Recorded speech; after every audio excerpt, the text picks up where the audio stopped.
Hello everyone, welcome to class 11th English. और हमारा प्यारा सा चैप्टर स्टार्ट हो रहा है, that is the portrait of a lady. और ये स्टोरी हमारी लिखी किसने है? लिखी है मिस्टर खुशवंत सिंह जी ने। अब इसके अंदर इन्होंने बहुत सारी चीजें डिफाइन करने की कोशिश करी है। सबसे पहले थीम ऑफ द चैप्टर समझने की कोशिश करते हैं कि चैप्टर बात क्या कर रहा है। चैप्टर सबसे पहले क्या बात करेगा कि हमारी जो क्लोजनेस होती है ना हमारे ग्रैंड पेरेंट्स के साथ, वो जो होती है वो विद एज कम होती चली जाती है। ग्रैंड पेरेंट्स या फिर कोई भी जो रिलेशन है उससे धीरे धीरे लोअर होती चली जाएगी। इसका मेजर रीजन क्या है? इसका मेजर रीजन हो जाता है डिफरेंसेस ऑफ लाइफ।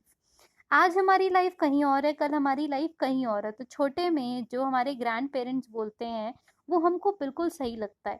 हमको लगता है कि ये बहुत मजा आ रहा है सुनने में, बट धीरे धीरे हमारे अपने फ्रेम स्टार्ट हो जाते हैं, हमारे अपने थॉट्स जो हैं वो स्टार्ट हो जाते हैं।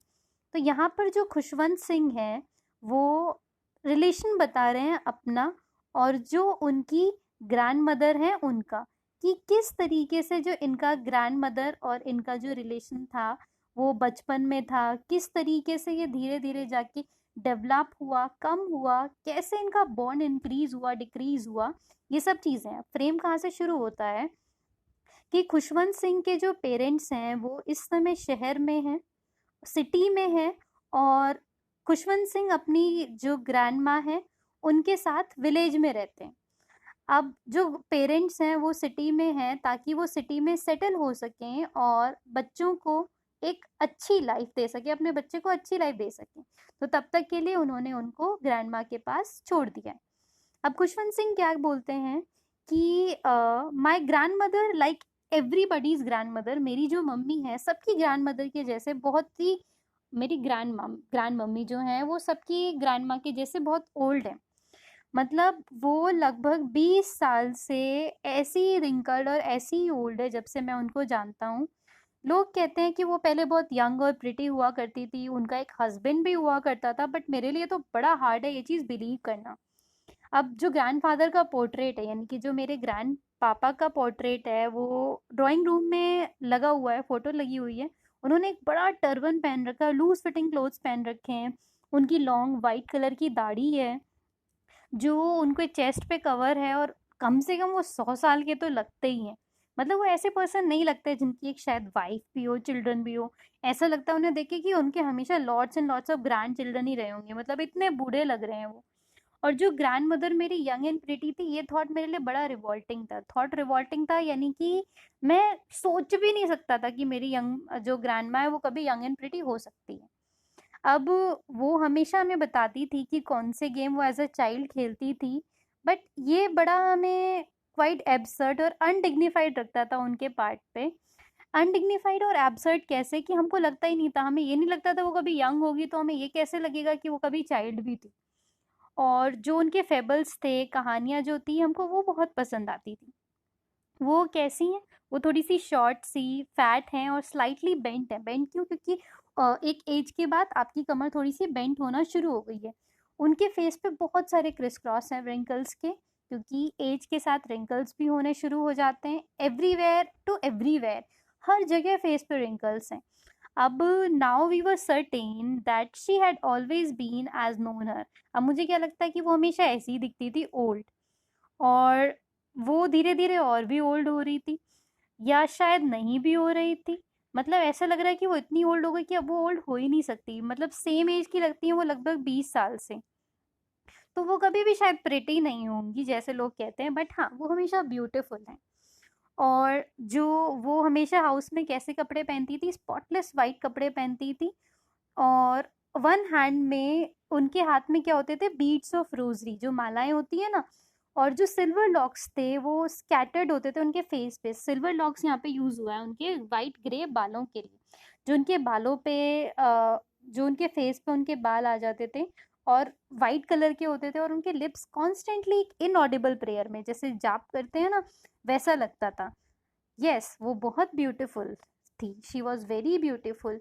She was like winter landscape in the mountains, an expanse of pure white serenity, breathing peace and contentment. वो कैसी थी? इतनी खूबसूरत थी ना, जैसे विंटर में माउंटेन्स लगते हैं, इतनी प्योर, इतनी खूबसूरत। और इतनी शांत, इतनी पीसफुल। अब मैं और मेरी ग्रैंड मदर जो थे वो बहुत अच्छे फ्रेंड्स थे। जब मेरे पेरेंट्स जो थे सिटी चले गए थे, तो हम दोनों कॉन्स्टेंटली साथ में रहते थे। वो हमको मॉर्निंग में उठाती थी, हमको स्कूल लेके जाती थी, और वो अपनी मॉर्निंग प्रेयर जो थी ना, वो एक मोनोटोनस सिंग सॉन्ग, एक गाना होता था, वो गाती रहती थी जब वो मुझे नहाती थी, ड्रेस कर रही होती थी। और उन्हें लगता था मैं कभी तो ये गाने याद कर ही लूँगा, ये भजन याद कर ही लूँगा। बट वो सॉन्ग मैं सिर्फ सुनता था, मुझे इसलिए सुनना अच्छा लगता था क्योंकि मुझे उनकी वॉइस बहुत पसंद थी। मैं कभी बॉदर नहीं हुआ कि मुझे लर्न भी करना चाहिए। अब उसके बाद वो मेरा वुडन स्लेट लाती थी जो उन्होंने ऑलरेडी वॉश कर रखा था, और उसको उसके साथ येलो चॉक और टाइनी अर्दन इंक पॉट लाती थी और रेड पेन, और उन सबको बंडल में टाई अप करके वो मुझे दे देती थी। ब्रेकफास्ट के बाद जो एक थिक चपाती जो होती थी विद लिटिल बटर, एक मोटी सी रोटी जिसके ऊपर वो बटर लगा देती थी और शुगर जो लगा देती थी, वो उसको लगा के मुझे स्कूल के लिए देती थी। और उसके अलावा कुछ और चपातीज़ जो थी वो विलेज के डॉग्स के लिए लेके जाती थी। और जो मेरी ग्रैंडमदर थी, हमेशा स्कूल में मेरे साथ जाती थी, और स्कूल टेम्पल से अटैच था। तो जो पुजारी जी थे ना, वो हमको अल्फ़ाबेट सिखाया करते थे, मॉर्निंग प्रेयर सिखाया करते थे। जब सारे बच्चे रोज में बैठते थे either side of the veranda, alphabet sing करते थे, प्रेयर्स गाते थे। मेरी जो ग्रैंड माँ होती थी, वो मंदिर के अंदर बैठ के स्क्रिप्चर्स जो थे वो पढ़ा करती थी।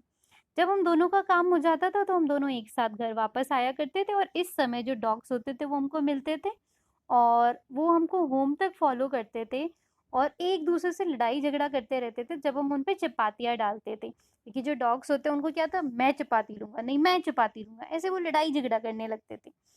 अब जो मेरे पेरेंट्स थे, जब वो कंफर्टेबली सिटी में सेटल हो गए, तो हमारी लाइफ में एक टर्निंग पॉइंट आया। एक ऐसा मोड़ आया हमारी फ्रेंडशिप में जिसने शायद सब कुछ बदल दिया। अब हम सिटी में सेम रूम शेयर करते थे, लेकिन मेरी ग्रैंडमा अब मेरे साथ स्कूल नहीं जाती थी, क्योंकि अब मैं इंग्लिश स्कूल जाता था मोटर बस से। ना रास्ते में कोई डॉग्स मिलते थे, ना ही हम उन्हें फीड कर पाते थे। बट उन्होंने क्या करा, हमारे घर का जो कोर्टयार्ड था सिटी हाउस का, वहाँ पे बहुत सारी स्पैरोज को वो डेली फीड किया करती थी। बहुत सारी स्पैरोज आया करती थी। अब जैसे जैसे ईयर बीते, हम एक दूसरे को बहुत कम देख पाते थे, क्योंकि सम टाइम जो होता था, she continue to wake me up, get ready for the school. पहले वो मुझे उठाती थी, और उसके बाद मुझे स्कूल के लिए तैयार करती थी। जब मैं वापस आता था वो मुझसे पूछती थी कि टीचर ने मुझे क्या पढ़ाया। मैं उनको बोलता था कुछ इंग्लिश वर्ड, कुछ वेस्टर्न साइंस एंड लर्निंग के बारे में, जैसे कि law of gravity, Archimedes principal, ये सब, जिससे वो बहुत दुखी हो जाती थी। क्यों सैड हो जाती थी वो? क्योंकि उनको लगता था वो मुझे लेसन्स में हेल्प नहीं कर सकती थी। उन्हें लगता था कि इंग्लिश स्कूल जो हैं वो बहुत ही बेकार है, क्योंकि यहाँ पे ना कहीं गॉड की पढ़ाई होती है, ना स्क्रिप्चर्स की पढ़ाई होती है। एक दिन मैंने उन्हें बोला कि हमारे यहाँ म्यूज़िक लेसन्स भी होते हैं। वो बहुत डिस्टर्ब हो गई, क्योंकि उनके लिए म्यूज़िक क्या था, कि ये तो जो बेगर्स होते हैं ना, उनका जेंटल फोक होता है, इसमें क्या ये स्कूल में पढ़ाने वाली चीज़ है। उन्होंने कुछ वैसे नहीं कहा, लेकिन उनका जो साइलेंस था ना, उसका मतलब डिसअप्रूवल था कि ये सब बेकार है। मतलब उसके बाद हम रेयरली बात किया करते थे। और जब मैं यूनिवर्सिटी में गया तो मुझे अपना रूम मिल गया। जो कॉमन लिंक था हमारे बीच में, हमारी फ्रेंडशिप का कॉमन लिंक क्या, जो हमारा रूम था, वो भी हट गया। अब मेरी ग्रैंड माँ ने इसको एक्सेप्टेड हर सिक्लूशन विद रेजिग्नेशन, यानी कि बिल्कुल शांति से इस रेजिग्नेशन को एक्सेप्ट कर लिया। और she rarely left her spinning wheel to talk to anyone. अब उनका जो स्पिनिंग व्हील था जिस पे वो चला करती थी, उसको वो लेफ्ट नहीं छोड़ा नहीं करती थी दूसरों से बात करने के लिए। सनराइज से सनसेट तक वो अपने व्हील स्पिनिंग पे बैठती थी और प्रेयर्स बोला करती थी। आफ्टरनून में वो थोड़ा रिलैक्स होती थी जब वो स्पैरोज को फीड किया करती थी। वेरेंडा में बैठ के वो ब्रेड को ब्रेक करके छोटे छोटे बाइट्स बना के स्पैरोज को दिया करती थी। अब हंड्रेड्स ऑफ लिटिल बर्ड जो थी वो कलेक्ट हो जाती थी उनके अराउंड, और क्रिएटिंग अ वेरिटेबल बेडलैम ऑफ चिरपिंग्स, यानी कि जो उनके चहचहाने की आवाज़ होती थी, बहुत ही बेहतरीन तरीके से आती रहती थी। कुछ आती थी जो उनके लेग्स पे बैठ जाती थी, कुछ उनके शोल्डर्स पे बैठ जाती थी, कुछ उनके हेड पे। बट उन्होंने कभी उनको भगाया नहीं, वो जो स्माइल करती रहती थी, और ऐसा लगता था वो उनके दिन का हैप्पीएस्ट आधा घंटा होता था। अब जब मैंने डिसाइड किया कि मैं पढ़ने के लिए अब्रॉड जाऊँगा, शहर जाऊँगा, मैं बहुत श्योर था कि मेरी ग्रैंडमा बहुत अपसेट होगी।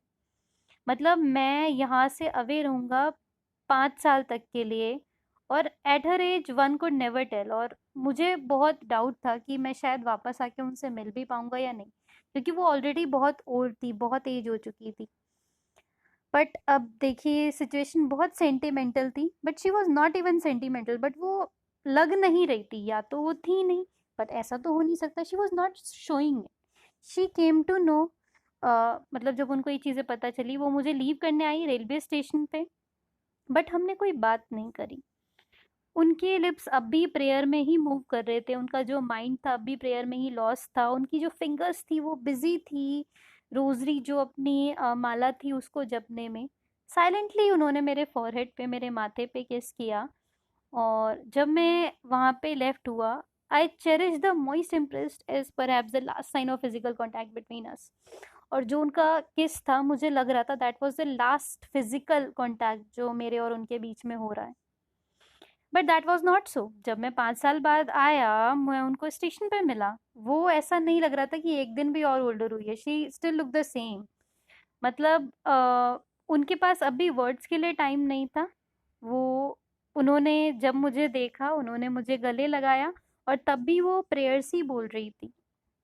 मतलब first day of my arrival उनका हैप्पीएस्ट मोमेंट वो वही था, स्पैरोज के साथ। और उसके अलावा वो अब भी उनको बहुत आराम से फीड कर रही थी। But this time little frivolous रिब्यूक्स, यानी कि ऐसा मुझे थोड़ा सा लगा कि वो इस समय थोड़े से रिब्यूक में, जैसे पहले क्या होता था, वो स्पैरोज कहीं पर भी आके बैठ जाती थी, अब उनको हल्का हल्का हटा रही थी, ऐसे कि इट्स ओके, साइड में थोड़ा सा। अब इन द इवनिंग एक चेंज आया, उन्होंने कोई प्रेयर नहीं करी। वो नेबरहुड में गई, और नेबरहुड से की वुमेन से वो एक ओल्ड ड्रम लेके आई, और उन्होंने गाना गाना शुरू कर दिया। कई घंटों तक उन्होंने जो सैगिंग स्किन्स था ड्रम का, ड्रम के जो ऊपर स्किन होती है उसको बजाती रहीं, और होम कमिंग ऑफ वॉरियर के गाने गाती रहीं। मतलब हमको उनका उन्होंने मतलब हमने उन्हें बहुत स्टॉप करने का कोशिश करा कि उनको ओवर स्ट्रेन ना पड़ जाए, बट वो चुप ही नहीं हो रही थी। मतलब this was the first time, मैं जब से उनको जानता था वो प्रे नहीं कर रही थी। नेक्स्ट मॉर्निंग वो थोड़ी सी बीमार थी, माइल्ड फीवर था, और डॉक्टर ने हमें क्या कहा कि ये फीवर चला जाएगा। लेकिन मेरी ग्रैंड माँ ने कुछ और बोला, उनके थॉट्स डिफरेंट थे। उन्होंने बोला कि उनका अंत नज़दीक है, हर एंड वॉज नियर। उन्होंने बोला कि कुछ ही घंटे बचे हैं मेरी ज़िंदगी के आखिरी पन्ने के, और मैं अब प्रे करना नहीं छोड़ सकती हूँ, और मैं बात करके ज़्यादा टाइम वेस्ट नहीं करना चाहती, I just want to pray. हमने बहुत प्रोटेस्ट किया, लेकिन उन्होंने हमारी प्रोटेस्ट को इग्नोर किया। वो पीसफुली बेड पे प्रे करती रहीं, अपनी बीट्स टेल करती रही। मतलब इससे पहले हम कुछ सस्पेक्ट कर पाते, उनके लिप्स स्टॉप हो गए, रोजरी फेल हो गई उनके हाथ से, एंड उनकी फिंगर्स लाइफलेस हो गई। एक पीसफुल शांति थी उनके चेहरे पे, और शी वॉज डेड। अब हमने उनको उठाया बेड से, और कस्टमरी में हमने उन्हें ग्राउंड पे रखा, उन पे रेड शाउट उड़ाया जो कवर होता है। और फ्यू आवर्स ऑफ मॉर्निंग के बाद, फ्यू आवर्स ऑफ ऑल दो रिचुअल्स के बाद, हमने उनको थोड़ी देर अलोन छोड़ा ताकि हम फनरल की अरेंजमेंट्स कर सकें। इवनिंग में जब हम उनके रूम में गए with a crude stretcher to take her to be cremated, कि अंतिम क्रिया जब चले तो उनके जब हम रूम में जाते हैं, तो सन उस समय सेटल होने की कगार पे था। उनका रूम में हल्की हल्की रोशनी आ रही थी, गोल्डन लाइट आ रही थी। हम हाफ वे में ही रुक गए। क्यों? क्योंकि पूरे वेरांडा में, पूरे रूम में थाउजेंड्स ऑफ स्पैरोज वहां पे स्कैटर्ड हो रखी थी। मतलब अब वो थाउजेंड्स ऑफ स्पैरोज थी, तो आपके दिमाग में पहला वर्ड क्या आएगा कि वहां तो बहुत चिड़ियों की आवाज होगी। पर नहीं बेटा, देयर वॉज नो चिरपिंग्स, एक भी चिड़िया नहीं बोल रही थी, और वहां पे लिटरली थाउजेंड्स ऑफ स्पैरोज थी। हमको उनको बर्ड्स के लिए बहुत बुरा लगा। हमारी मम्मी ने उनको कुछ ब्रेड भी दिया, छोटे छोटे पीस में तोड़ के, जैसे मेरी ग्रैंड माँ देती थी। बट स्पैरोज को कोई नोटिस नहीं हुआ उन ब्रेड का। और जब हम अपनी ग्रैंड माँ की जो डेड बॉडी थी उनको वहाँ से लेके गए, वो बहुत शांति से उड़ गई। और नेक्स्ट मॉर्निंग जो स्वीपर था उसने वो ब्रेड क्रम्स को साफ किया था और डस्टबिन में फेंका था। So this was all about this chapter. और अगर आपको कोई भी कंफ्यूजन या क्वेरी है तो आप हमसे कमेंट सेक्शन में पूछ सकते हैं। I'll try to answer each and every query as soon as possible. So thank you so much. Meet you all in my